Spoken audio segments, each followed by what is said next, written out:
रामपूर नावाच्या छोट्याशा गावात गणपतराव आपल्या मुलगा अमोल आणि सून स्वातीसोबत राहत होते. अमोल शहरात नोकरी करत असल्यामुळे तो सकाळी लवकर घराबाहेर पडायचा आणि संध्याकाळी उशिरा घरी यायचा. घराची सर्व जबाबदारी स्वातीवर होती. ती सासू-सासऱ्याची मनापासून सेवा करायची. गावात तिच्या संस्काराचे आणि नर्म स्वभावाचे खूप कौतुक होत असे. गणपतराव निवृत्त होते. सुरुवातीला ते स्वातीकडे मुलीसारखेच नजरेने पाहत होते, पण काही काळानंतर त्यांच्या मनात चुकीचे विचार डोकावू लागले.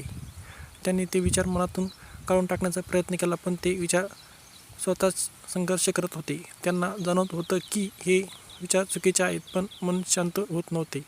एके दिवशी घरात कुणीच नव्हते. स्वाती स्वयंपाकघरात काम करत होती. गणपतराव तिच्याशी अनावश्यक बोलण्याचा प्रयत्न करू लागले. स्वातीला तिच्या वागण्यात बदल जाणवला. तिने शांतपणे अंतर ठेवले आणि कोणत्या वाद न घालता आपल्या खोलीत निघून गेली. त्या रात्री गणपतराव झोपू शकले नाहीत. त्यांनी स्वातीचेच. दुसऱ्या दिवशी गावातील मंदिरात प्रवचन होतं. प्रवचनानंतर म्हणाले, वाईट विचार मनात येणे ही माणसाची कमजोरी असू शकते, पण त्या विचारावर कृती न करणे आणि स्वतःला योग्य मार्गावर जपणे हीच खरी ताकद आहे. ही शब्द गणपतरावाच्या मनाला भिडले. त्यांनी आपल्या चुकीची जाणीव झाली. ते घरी आले आणि दिवसभर विचार करू लागले. काही दिवसांनी त्यांनी स्वातीला हाक मारली. ते म्हणाले, बाळा, मला तुझ्याशी एक महत्त्वाची गोष्ट बोलायची आहे. माझ्या मनात काही चुकीचे विचार आले होते. मी कोणतीही चुकीची कृती केली नाही, पण त्या विचारासाठी मला स्वतःची खूप लाज वाटते. मला माफ कर. आजपासून मी तुला तुझ्या मुलीप्रमाणे मान देईन.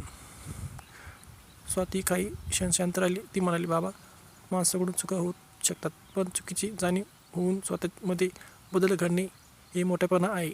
आपण या विषयावर इथेच पूर्णविराम देऊया. आपल्या घराचा आणि विश्वास आणि सन्मान कायम ठेवूया.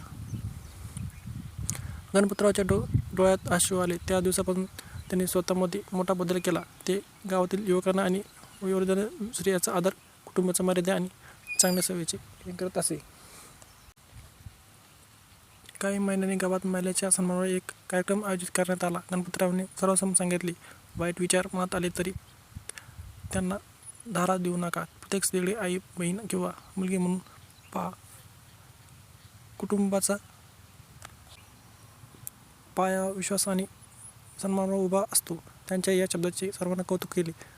अमोललाही आपल्या वडिलांप्रमाणे झालेला सकारात्मक बदल जाणवला. घरातील वातावरण पुन्हा आनंदी झाले. स्वतःला सुरक्षित आणि सन्मानित वातावरण मिळाले. काळ पुढे सरकत गेला. गणपतराव गावातील अनेकांसाठी आदर्श ठरले. त्यांनी आपल्या चुकीच्या विचारावर विजय मिळवला आणि आयुष्यभर प्रत्येक स्त्री सन्मान करण्याचा संकल्प केला. तर मित्रांनो, तुम्हाला हा व्हिडिओ कसा आवडला कमेंटमध्ये नक्की सांगा. चॅनल नवीन असेल चॅनलला लाईक, शेअर आणि सबस्क्राईब नक्की करा मित्रांनो.